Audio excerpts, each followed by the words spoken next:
I'm Chip Hanna, and this is the For You Leaders podcast featuring Kirk Dando, where we truly go beyond the veneer. You'll experience the raw and real of leadership. You'll see that your feet, not miles away from the top.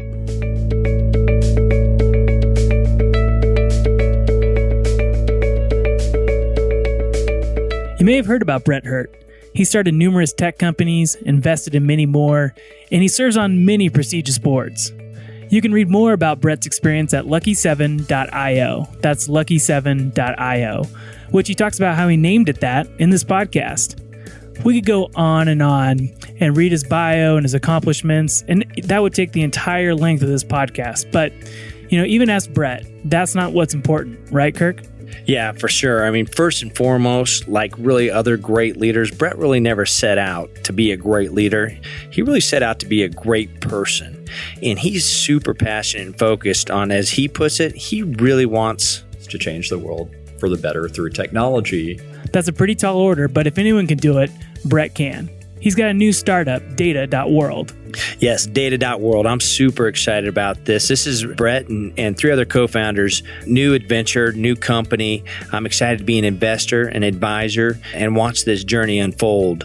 You can learn a lot more about data.world by going to data.world. Once again, that's data.world. I would encourage you to do that, sign up, and stay involved. It really sounds like they're trying to change the world for the better through technology. I got the chance to talk to Brett after we spent a full day in a strategy session with him and his other three co-founders of data.world.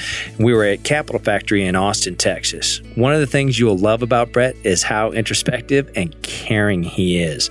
You can tell he has thought through the questions and provides incredible answers. I think you're going to learn some things today. I literally could spend days talking to Brett. In fact, we've done that. We spent a lot of time talking about family and being an entrepreneur, success, the sting of failure. And this won't be the last time you hear from Brett. We'll capture those insights and experiences from Brett in future podcasts, especially about this new journey, data.world. So listen to our podcast with Brett. So what do you think the primary role of a CEO is? I think there's three, primary tasks of the CEO. One is that I believe the CEO is the ultimate keeper of the vision of the company and always advancing that vision. Two is I think the CEO is the ultimate person responsible for resourcing that vision. So what I mean by resourcing, that means the right people are on the bus and the wrong people are taken off the bus. It means that you have the appropriate amount of funding to achieve that vision, your banking relationships, like basically anything to make that vision into a reality, not to be some kind of blind optimist that it's all going to work out. Like there's a lot of practical things that you can do as the CEO with the megaphone you have to actually resource against the vision. The third thing is I believe the CEO is the ultimate keeper of the culture. And the reason why is that the CEO is the aggregation point for the entire company. It's the only executive which has all departments reporting up in some way, even if you have a COO. So you can put those patterns together, see the best of how you're operating as a company, the best of how you're blooming as a culture. You can emphasize those things. I mean, it might be something as small as you've seen an organic movement in the company to do art shows with the best artists in the company, people that you wouldn't even know they're artists. They're like great product designers, and you find out they're amazing authors and artists, and all those types of things, in my experience, have been held, after hours, or they don't impact, normal work hours. And I'm typically one of the only executives that would show up for those things, and then walk around and talk with every single person and really look at what they were doing. And I especially appreciate that because I'm such a bad artist myself that I really appreciate people that are good at that. But, that's one of many examples. So the CEO has this megaphone where, you can encourage people when you see something beautiful like that happening. You could also massively discourage, right?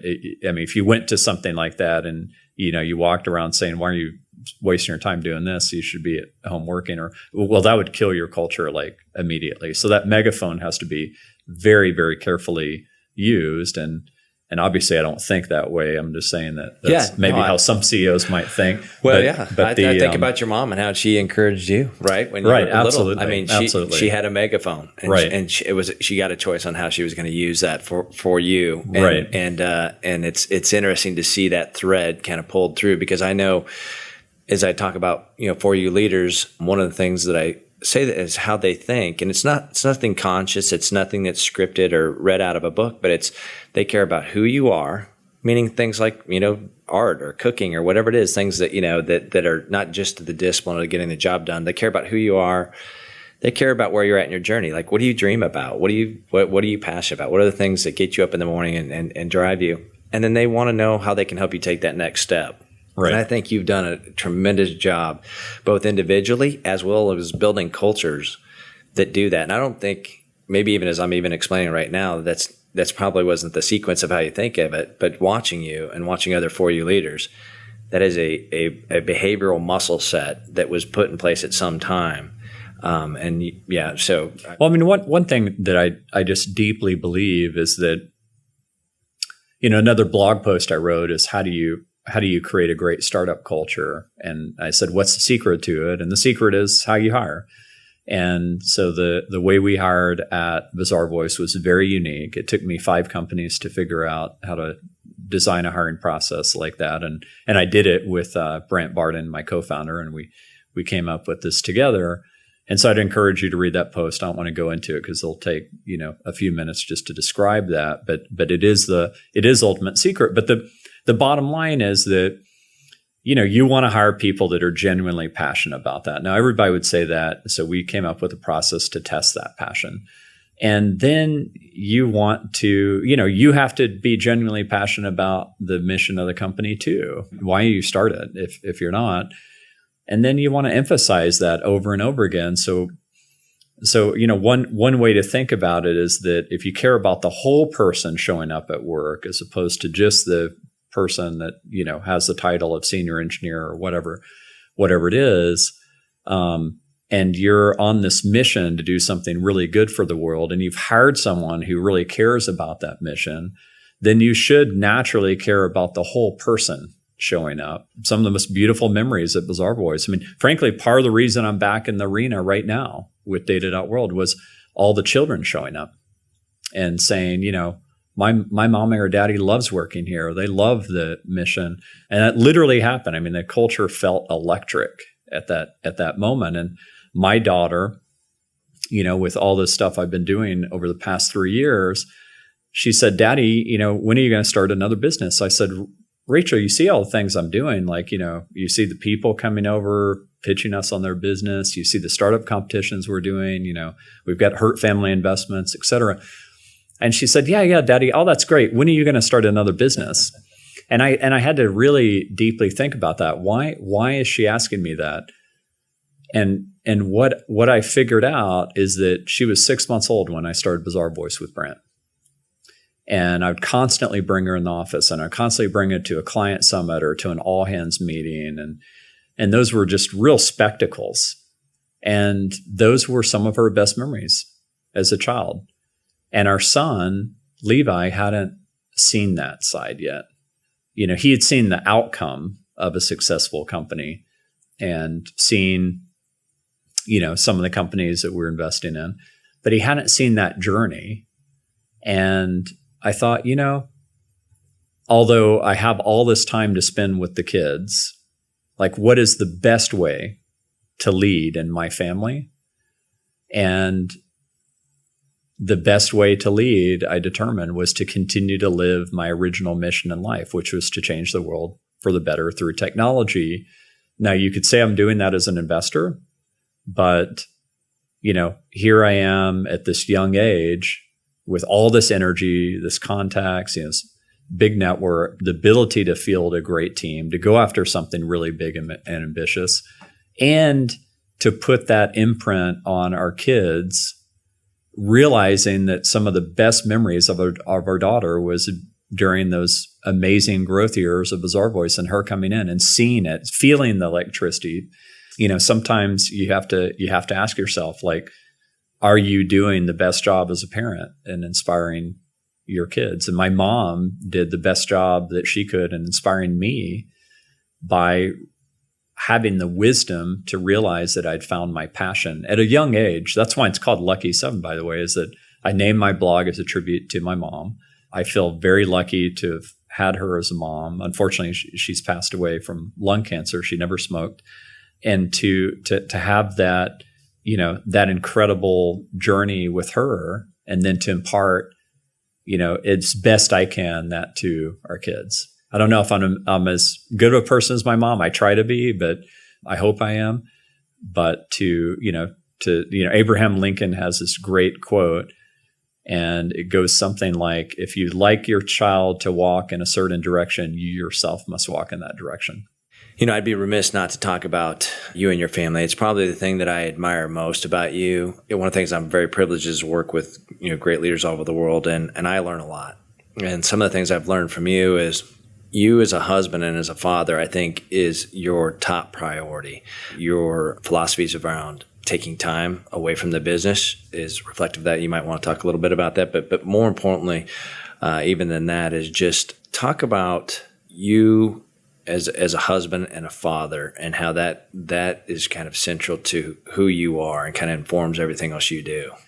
Well, I'd say I'm doing my best. I don't think any of us that are parents, we're all on this journey of kind of muddling through it and kind of figuring it out. Seems like the more books I read on parenting, the more they contradicted each other, to the point where I'm just like, all right, I'm just going to do what I feel is right. And, the best things that I learned from my childhood, and try to not do some of the negative things I learned from my childhood, but it was mostly super positive. And so I view my most important job as a parent to help my children discover whatever their passion is, not be judgmental about that, and then help them in whatever way I can exercise that passion. That doesn't mean doing it for them. It means, realizing that they have their own journey and their own way to create meaning and beauty in this world, and just supporting them through that. But it does mean exposing them to different things and you see what takes. And I think that our daughter, Rachel, is probably going to be an author, and she's very passionate about it. She's got an amazing ability to do creative writing. Our son's following a very similar path to me. He started working on computers when he was 1 year old, so he beat me by 6 years. And it's very clear that's his number one priority. Now, how that's going to manifest into a career, I don't know. It was not clear that I was going to even have a career as a child. I think maybe, my dad may have assumed, he never told me this, but maybe he assumed I was just going to be perpetually picked on and an outsider or whatever. So, as a husband, I also try to do my best there. I try to be there for the most important moments. I ask for a lot of advice. My wife is in some ways my personality opposite. So she really reads people well and reads situations well. I kind of kid with her, and we joke about it because she was a very accomplished designer, and she made the decision to invest in me. It was a very explicit decision. And I always joke with her, and it's probably a lot of truth to this, that if the table is turned and I had invested in her, maybe she would have been one of the world's most famous designers. And, we would have been successful for very different reasons. And so I think she's just she came from a family of entrepreneurs from the time she was born, like me. You learn a lot growing up in a family like that. She's got this innate sense for it. She's got amazing values. Her parents instilled amazing values. And we're trying to do the best we can as parents and as a couple. We're about to celebrate 20 years of marriage. And yeah, that feels really great. The more I've involved her in things when it comes to seeking advice on business, the better things have gone. I can count some of the biggest mistakes I've ever made in business were times where I didn't listen to her. And, sometimes as a wife will do, or as a husband for that matter, they'll remind you of those times, and we'll have some laughs about it. But she's right. The times there are times where I have not listened that have really caused very bad things to happen. Yeah, well, one of the things I really appreciate, and it's hard to tell from this podcast, but I've experienced it firsthand with you, is you speak about your wife in such a positive way. And it's not lip service, because I've seen you in action too. So the words and the behaviors match up there. And I think that, as leaders, obviously we're leaders in all kinds of different fronts, but at home, sometimes that's the most difficult place, because at work, people kind of sometimes, maybe they're being more compliant than they are committed, whatever the case may be. But at home, we are who we are. Yeah. And one thing I want to say is that, it's very easy as an entrepreneur to prioritize the business over all else, especially when you're on such a passionate mission, right? But for me, it's just non-negotiable. Like, I can't lose my family over the mission, because then it's not worth it. It's just, why does it even matter at that point? So it all has to kind of line up. And, the very first person that I pitched on data.world was our daughter. It's funny. I was picking her up from a summer camp. She's like, "Daddy, you've been working on this all summer. You haven't told me what you're doing yet. Sit down and tell me right now." And she was really forceful about it in a really cute but serious way. And I pitched her on, and she's like, "Daddy, that's a huge, huge idea. Like, can I be your first investor?" And so we have in the office a photo of her giving me 120 Swiss francs. This was when she was at camp in Switzerland. And with this frame saying our first investor. And it's the truth. That was our very first investor. So, I think the question is one more of integration in terms of separation, in terms of work-life balance, call it work-life integration, where everybody's a part of the journey. You and I have spent the whole day together here with the founding team of data.world. And we had a great, great discussion today about strategy for the company, about culture. Tonight we're going out with our spouses. They're a very, very important part of this journey. We can't do it without them. And that's maybe that's because I saw that with my parents, that I'm wired that way. But, I want to be successful in all aspects of life, not just on the entrepreneurial dimension. I don't want to be successful on the entrepreneurial dimension and then realize that my marriage or my relationship with the kids fell apart. That's not a negotiable thing for me. And that's, one of the things I think, especially in the work environment, we can get a lot of pats on the back and kudos because of sometimes just position and status.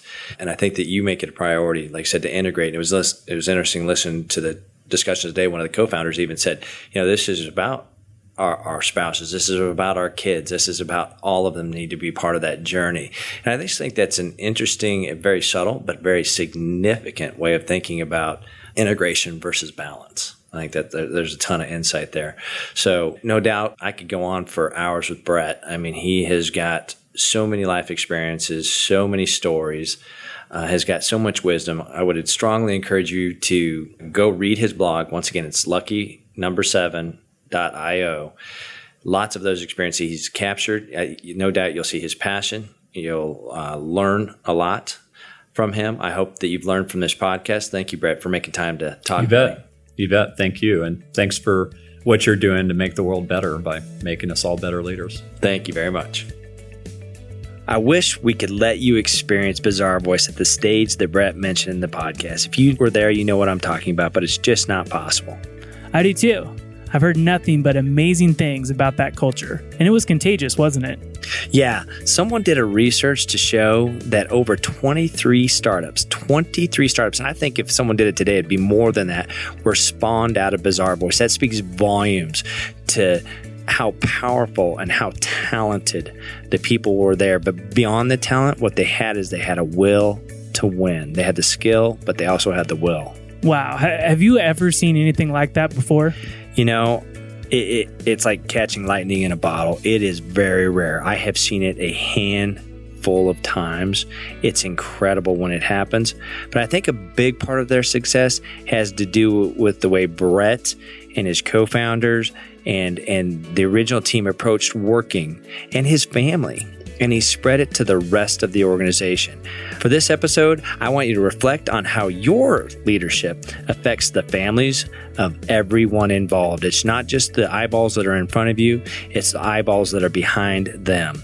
Nothing, and I mean nothing, affects the health, the wealth, and the happiness of others more than a leader, you. It's true. Take a moment and pressure test that. Think about it. Nothing. It's something that Brett believes in, and it's a big reason he decided to start data.world. Make sure to subscribe to the For You Leadership podcast at foryouleaders.com. Once again, that's foryouleaders.com.